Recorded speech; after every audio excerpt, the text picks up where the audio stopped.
Welcome in to another episode of the Wide Eye Fantasy Corner. We are jumping into week one. Okay. We're going to start off nice and easy. Every week, every Thursday, we'll get this video out to you guys, let you know some fantasy stardoms, some sit-ems, everything we went into the week before. We'll get into that more as the season goes on, just because it is only week one. We're just going to do stardoms this week. We're going to start nice and easy. We're going to ease you guys in right after the credits.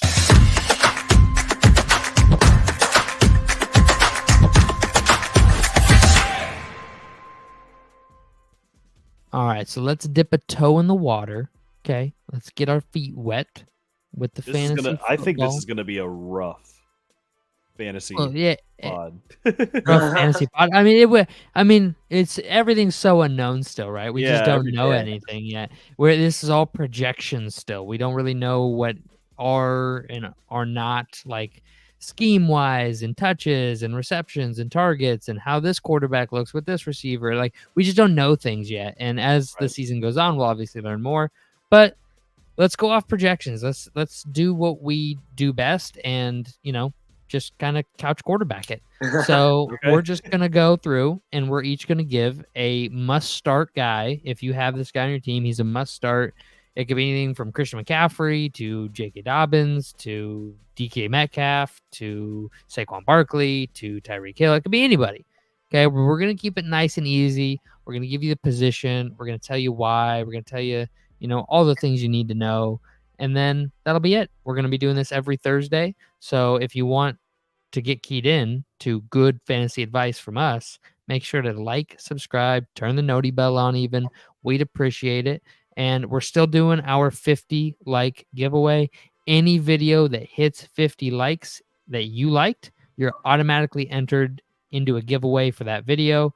It could be anything from a mini helmet of your favorite team to a gift card to a bunch of other small little random prizes that you could win. So make sure to hit the like button at least. We would love a sub. If not, no big deal. We get it. We'll earn your love. Let's jump right into this. Let's start with the tight end position. We're going to start at tight ends, go to quarterbacks, and then we're going to do running back and receivers. So tight ends, I'm going to take the low-hanging fruit here, okay? Travis Kelce is my must-start tight end. Low-hanging fruit, I know. It's low-hanging fruit. It's week one, okay? Kelce's, Mahomes, Kelce, the duo is magic. They're going against a tough D in Baltimore this week, or against Baltimore, not in Baltimore, against Baltimore this week. And what do you do when you're playing tough defenses? You lean into your best players. You get your best players the ball. And I don't think that the Chiefs are going to want to challenge that secondary with the newer wide receivers they have. Rashee Rice is only a second-year guy. Hollywood Brown's an established vet, but who knows, where he's at right now. And then you got rookies after that. I think they'll want to, through the air at least, use Travis Kelce a majority of the time and then run the rock and try to control time of possession a little more in this game. But yeah, that's my tight end must start this week is Travis Kelce.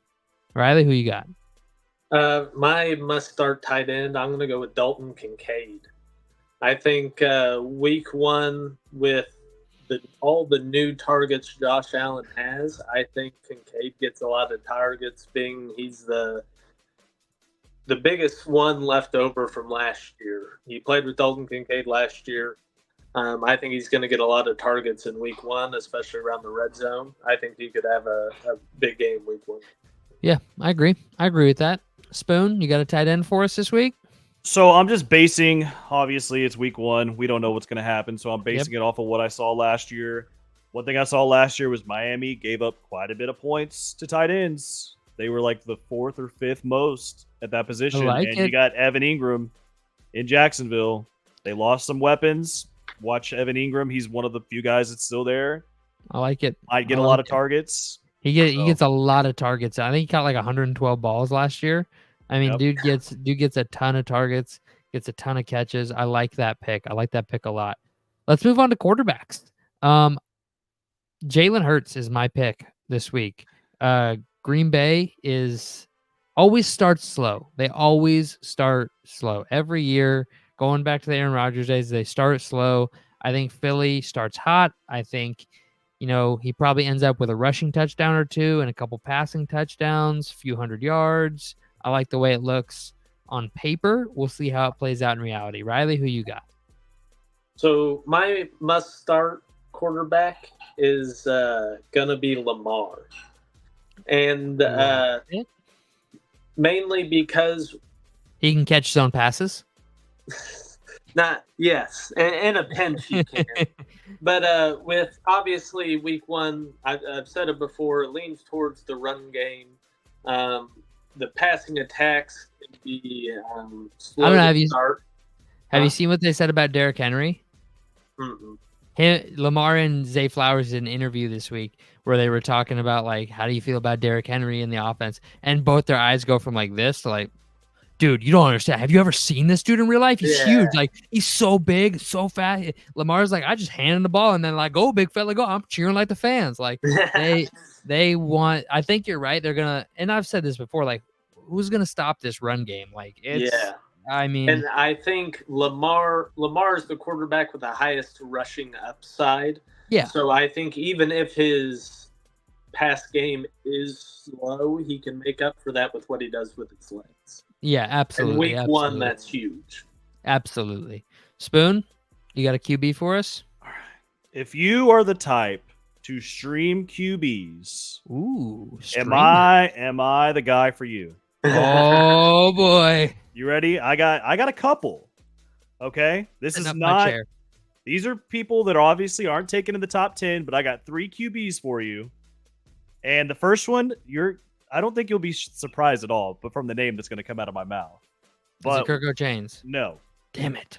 Washington has given up the second most fantasy points to quarterbacks. I know they did it last year.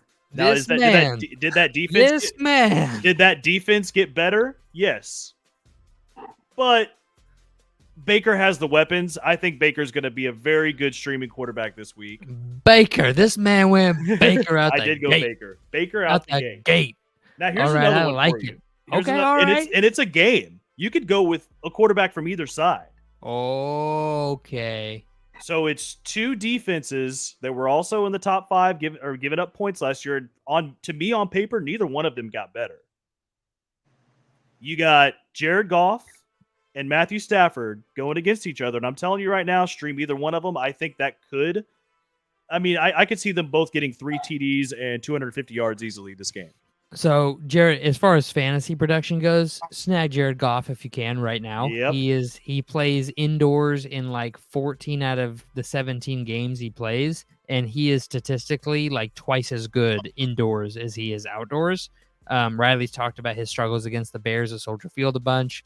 So, Jared Goff, maybe not even a streaming option, should just be on your roster this season because he could win you your league as a starting quarterback, potentially. Anytime Ben Johnson's the OC for that offense, any weapon on that offense is going to be a good pickup. So I like it. I'm just saying I'm the guy that streams quarterbacks. I don't think you need to waste a bench spot in a redraft league for a backup quarterback. You might as well just stream them. But yes, I love all 3 of those quarterbacks this week. I think if you're trying to get some value, those 3 are the guys. Yeah, I like it. All right, well, let's move. You guys want to do running backs or wide receivers first? That is up to you. Riley, any preference? Let's go running back. All right, RBs. Okay, Riley, you kind of stole some thunder on my RB take. You picked a game already that was my RB take. My RB is a must start this week. Week 1, James Cook. Start him. Let him get off. Yep. I mean, Arizona had the 32nd ranked run, points, and yardage defense. Both were dead last against the run last year. And Josh Allen's going to get his, but you look at how they used James Cook at the back half of last season. They started running the rock more. They don't have the weapons anymore. They're going to run the rock a little more, especially against a really bad run defense. Arizona gonna get cooked. They going to get cooked. Riley, who you got? So my must start, I'm going with Jonathan Taylor on the Colts. I think the Colts are going to be a run-heavy team anyways with Anthony Richardson going into the season. And I think from what I have seen, they could not score with the ease of the Texans. So I think their game plan going into it is going to be control the clock, run the ball, take as much time off as we can until the end of the game. I agree. I think Jonathan Taylor is going to get a lot of touches. Oh, man, I really like Anthony Richardson too. I think he's going to be. I think if he can, he reminds me of a young Cam Newton. Obviously, the size comparison is there, but when he misses high. So he's not going to throw a lot of interceptions because everything he throws is going to be over the top. Mm-hmm. I really like Richardson's upside. He's not going to be a 35-40 passing touchdown guy, but he will be a 35-40 total touchdown guy, and I love that. Love that upside. He had 4 rushing touchdowns in 2 starts last year. Yeah. 4. No, he was. Yeah, I remember that. The fantasy upside is massive for that kid. All right, Spoon. So my must start of the week is Christian McCaffrey. I like it. No, I like it. Oh, okay, I like it. It's a nice, solid. Can't go wrong with that pick, honestly. Yeah. No, I'm going more towards the mid range because it's more. I'm looking at guys that like, ooh, should I start him? Should I not start him? Because he's probably a guy that you'd put at your flex this week. And one guy that I really love is Zamir White. Okay. I like Zamir White. He's going against the Chargers. The Chargers gave up a bunch of points to running backs last year. Yeah, and I like this kid last year. He just played behind Josh Jacobs. I think he could be. You mean washed Jacobs? Okay. Well, he played behind Josh Jacobs last year. And I think he could be potential breakout already, but I have him. He could have a good week this week. Yeah, I like it. I like Zamir White just in general as a fantasy running back this season.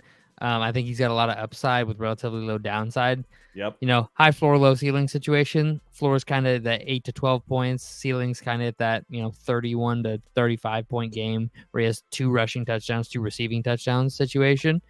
So now, like I said, ceiling, not expecting that weekly. That's the top end you're going to ever get out of him, and that's probably going to happen once, maybe. But I really do like Zamir White. That was a great pick. I was going to say too, though, James Cook is excellent matchup this week against Arizona. Kenneth Walker, great matchup against Denver. K-Dubs. Yep, great matchup against Denver. Obviously, you basically want to start anybody that plays Denver this year. Anybody. I don't mind the Aaron Jones starting this week against the Giants either. I think that's a pretty good pick. Dexter Lawrence is a bit of a fucking animal. I don't love that. But hey, who knows? Who knows? All right. All right. So we're gonna move on to our last position. We're not gonna touch kickers. We're not gonna touch defenses. Like we do real positions. You can stream if you're watching this video. Justin Tucker, Harrison Butker, those guys, you got a kicker, right? Like you got a kicker. Defense, we're not going to know defenses until 3-4 weeks into the season anyways. I have a defense if you're... shoot, go for it. I got one. There's ain't no chance we can be accurate with this, but no way. But I got one. But no, we can go ahead and I'll say it at the end. Yeah. Okay. You want to get it over with? No. At the end's fine. So we'll say Spoon's one defense for the end. Our kickers are Justin Tucker and Harrison Butker, as is every week. But wide receivers. So I'm gonna get out of the way. I'm gonna say it. Y'all are gonna hate it. JJ is my must start. Everybody's been questioning me as a Vikings fan all offseason. Is JJ even viable with Sam Darnold throwing him the football? Yes. JJ was putting up 200 yards a game on the Lions with Nick Mullins throwing for 2 to 4 interceptions a game. Nick Mullins got the job done. Sam Darnold is a way better quarterback than Nick Mullins. Like, don't get that twisted. Sam Darnold is better than any quarterback we had last season, other than Kirk, obviously. Not saying that. But even with that, and only playing 4 of his 10 games with Kirk, JJ still hit 1,000 yards. And that's playing with Josh Dobbs half the time. Nick Mullins. Jared Hall, who's just signed the practice squad in Seattle. Like, JJ is quarterback bulletproof. So start him. Don't worry about it. He's going to have the targets. He's going to have the catches. He's going to have the yards. He's JJ. Don't worry. JJ was the second receiver against man all of last season. Total yardage in 10 games, second in the league behind only A.J. Brown. Okay, the Giants run man at the second highest rate in the NFL. JJ's going to eat week 1. Okay. Cool. My must-start wide receiver, I'm going to go Marvin Harrison Jr. I think they're going to be playing from behind. They'll be throwing the ball a lot. They're going to be looking to get their number one wide receiver in the game. I think you'll have quite a few targets against the weaker Bills secondary. I like it. Spoon? So, you're not going to like mine. Honestly, I don't even know if I like mine, but I like the upside that you could get. And that's Malik Neighbors. I can't even. You hate it? I know you hate it. Okay, but my question is, how is Daniel Jones going to get him the football? I mean, if Minnesota's secondary is as bad as it was last year, giving up fantasy points to receivers, it shouldn't be that hard. But they're not. We have Gilmore now. We got Byron Murphy, Shaq Griffin. Old. What was that? I said Gilmore's old. I mean, he was your cornerback 1 last year. That's because Diggs went down. Shaq. He was still a cornerback 1 on a top 5 defense. Shaq Griffin, is he the one with one hand? No, he's got 2. Okay. Anyway, Shaquem is the one with one hand. I like Malik Neighbors this week. The guy that I saw that really stood out before that, though, was DJ Moore against Tennessee. I think DJ Moore. I like that one. I really like that one. Yep. That was the other one. But I think Malik Neighbors could be a sleeper this week. I think he could possibly pop off for more than what he's projected. Okay. All right. Well, you want to give your defense? Yeah, okay. So I really hope I'm not wrong about this. They are. I mean, in my defense, I did. It's week 1. Listen, this is the first time I'm looking at the projections right now on ESPN, and the defense that I'm picking is literally projected the most points. And that's the Seattle Seahawks. I've been taking them in every single draft. Nobody is touching them in any draft that I ever take. They all take Baltimore. They take Kansas City. They take San Francisco. They take the Cowboys. Yep. Seattle has the best 2 matchups to start the year. Mm-hmm. They literally, I got to double check, but I know they played Denver week 1. First of all, come on, dude. They played Denver and New England week 2, right? Mike McDonald is their new head coach. He is the guy responsible for Baltimore's number 1 defense last year. Like, he was the defensive coordinator last year. They have stud cornerbacks in Seattle. They have a good D-line now. They have some pretty solid linebacking play. Like, they could be a serious threat on defense. They could have a top 15, top 10 unit. So I like that. Yeah, they play New England week 2. So they play Denver and New England to start the year out. Just go ahead and that's 2 weeks that you shouldn't have to worry about. Don't let Caleb hear this. Let Caleb hear this. But now I will say they do play Miami week 3, and by then I plan on streaming somebody. Okay. Plan on streaming defense. If you're streaming the defense, Seattle's a great pickup right now. Yeah. All right. And that's what I got. All right. Well, anybody got anything else they want to do? Anything else they want to add? Anybody? Going once, going twice. All right. Well, cool. That's it for the Fantasy Corner of week 1. Like I said, this is kind of a weird episode because we don't exactly know things yet. We're kind of just guesstimating at things. But next week, week 1 post will be much more structured, much more direct. Make sure to tune into that. Make sure to hit that like, subscribe, noti bell. We'll see you all next time.